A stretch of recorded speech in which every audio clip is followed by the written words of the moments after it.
Add a 170-gram jar of plain whole yogurt, 1 cup of self-rising flour, and 1 teaspoon of salt. Keep mixing and adding more flour until it no longer sticks to your hands.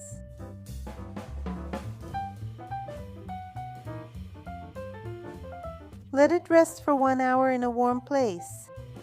Preheat oven to 200 degrees.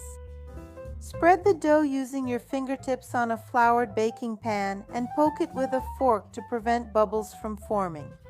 Bake it for 3 minutes. Now, just add the toppings you want, use the ingredients you like the most, and bake it in the oven. Now it's only to melt the cheese since the dough is pre-baked.